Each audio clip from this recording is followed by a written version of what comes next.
Hai semua, Assalamualaikum dan salam sejahtera. Bertemu kembali kita untuk hari timbangan minggu ke-5. So, kalau yang dah biasa tengok video saya mesti perasan minggu ni saya kurang upload video beberapa hari ni. Sebabnya, tak ada sebab sangat pun, sebabnya saya tak ada mood. Ada video yang saya dah ambil sebenarnya, tapi saya malas nak edit. Mula-mula tangguh. Kata nak buat 2 hari, rangkumkan sekali 2 hari kan. Lepas tu masuk hari ketiga pun macam dah tak ada mood. Sebabnya pula memang saya diet pun main-main minggu ni sebenarnya. Sebab itulah, craving makan Maggi lah, craving macam-macam. Lepas tu saya ada Jumaat hari tu, malam tahun baru kan, ada sambutan hari jadi pakcik saya pun makan. Saya pun makan nasi ayam, makan kek 2 slice tau saya makan. Satu kek carrot, satu kek birthday yang biasa tu kan. Lepas tu saya ada pergi rumah orang kahwin. Lepas tu makanan ni best-best pula tu. Konon biasa dah kita kalau sebelum pergi tu mesti fikir kita nak kawal diri kan. Tapi bila kita dah pergi tu kan, mesti kita tak boleh nak kawal diri. Macam lagi-lagi kan, dekat rumah orang kahwin hari tu ada rendang lah, ada lemang lah. Lepas tu kuih-kuih dia tu semua favourite saya. Tapi saya tak ada makan berlebihan sangat. Macam nasi tu saya mesti jaga portion. Tapi saya ada makan kuih-kuih. Kemudian saya makan lemang tadi saya cakap kan. Lepas tu ada tapai. Itu semua favourite saya. Itulah masalah saya ni. Jadinya kalau kita tak jumpa tu, kita boleh tahan. Nanti bila kita dah nampak tu, mesti tak boleh tahan. Itu satu cabaran lah untuk orang yang suka makan ni kan. Tapi tak apa, saya tak adalah nak give up lagi. Cuma biasa kita manusia ada turun naik kan. Macam minggu ni memang minggu yang buat saya tak ada mood nak buat video, tak ada mood nak edit video, tak ada mood. Lepas tu craving, yang paling kelakar tu craving makan Maggi. Bayangkan. Sebab apa? Sebab sepanjang saya diet ni kan saya makan sihat je, masak apa semua. So bila nampak Maggi tu macam craving gila nak makan Maggi.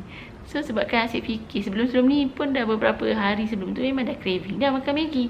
Tapi saya kuatkan semangat, saya masak lah juga. Tapi hari tu memang daripada saya asyik berfikir nak makan Maggi, so saya pun masak. So sekarang saya nak timbang. Saya tak target banyak pun penurunan, ataupun kalau boleh jangan naik je.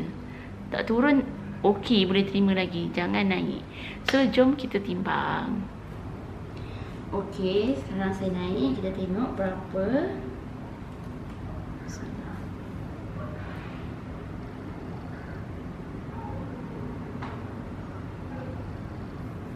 Okey, 82.25. Okey, minggu lepas berat kita 82.5 kilo. So sekarang kita masukkan data yang baru. Okey, sekarang saya nak tambah berat yang baru. Berapa tadi? 82.25. Letak kat 2 boleh tak? Nak elak sikit. Kemudian saya save with. So saya turun, tapi sebenarnya 200. Tapi so dekat sini tulis 300 gram, tapi sebenarnya 250 gram je. Tapi tak apa. So kita back. So total 5 minggu ni saya turun 5.1 kilo. Ataupun 5 kilo 500 gram kan. Tak kira macam seminggu sekilo. Tak apa. Okey, korang pun dah nampak saya turun sikit je, 250 gram. So makin lama makin sikit pula kan. Tapi tak apa. Tu semua mental kena kuat tau sebenarnya nak diet ni. Walaupun saya cakap sebelum ni saya okey je tak turun sekilo seminggu. Tapi sebenarnya mental kita cakap kat luar ni okey, tapi kat mental kita sebengang tau.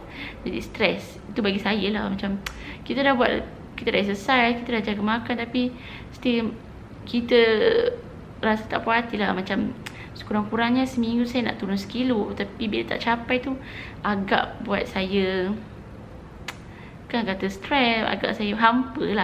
So bila hampa kita stres. Lepas stres mulalah craving apa semua kan. Tapi okey lah, minggu ke-5 ni memang minggu tak ada mood. So masuk minggu ke-6 ni, InsyaAllah saya nak cari balik semangat tu. Kita usaha lagi. Dan kalau boleh, dan saya nak bagi tahu untuk bulan Januari ni saya nak buat eksperimen. Saya nak gabungkan diet suku-suku separuh ni dengan IF. Sebab sekarang ni saya rasa saya dah boleh tahan. Macam macam makan breakfast lambat sikit ke, saya dah boleh tahan. So saya ingat saya nak buat IF 18 jam puasa, 6 jam waktu untuk kita makan. Saya nak puasa dari pukul 6 petang sampai esok harinya 12.30 hari. So 18 jam lah kan. So 12.30 hari sampai 6 waktu yang saya boleh makan. Tapi still saya nak cuba buat diet suku-suku separuh. Kemudian macam biasa saya nak elakkan minuman bergula. Dan bab makan tu memang saya akan cubalah balancekan suku-suku separuh tu kan. So kita tengok macam mana hasilnya. Mungkin boleh membantu saya turun lebih cepat sikit. Bukanlah nak cepat sangat. Saya kalau boleh nak seminggu 1 kilo tu dah okey, alhamdulillah. Sebab kalau cepat sangat pun tak elok untuk badan kita kan. So kita tengok hasilnya dalam masa sebulan macam mana. Adakah kalau saya gabungkan IF dengan diet suku-suku separuh ni boleh bagi impact yang lebih baik untuk saya. Sebab badan kita kan berbeza-beza. Ada orang metabolisme ada tinggi, ada orang metabolisme rendah, orang insulin resistant, ada orang tak. So itu semua mempengaruhi kita punya penurunan berat badan. Untuk saya diet suku-suku separuh memang okey sangat. Walaupun dia tak laju sangat turun, tapi dia buatkan kita tak adalah rasa cepat bosan untuk diet, tak cepat give up. Tapi sekarang ni saya rasa saya dah boleh tahan untuk makan sedikit, ataupun saya rasa saya boleh tahan untuk skip breakfast. So saya nak cuba gabungkan IF dengan suku-suku separuh. Kita buat dalam masa 2 minggu ni dulu. Kita tengok kalau hasil dia memberangsangkan, so saya akan teruskan IF campur diet suku-suku separuh. Kalau hasil dia sama je macam diet suku-suku separuh, so saya akan stick pada suku-suku separuh je. So teruskan menonton. Kita lihat macam mana progres saya untuk minggu yang ke-6. So kita jumpa lagi esok. Bye.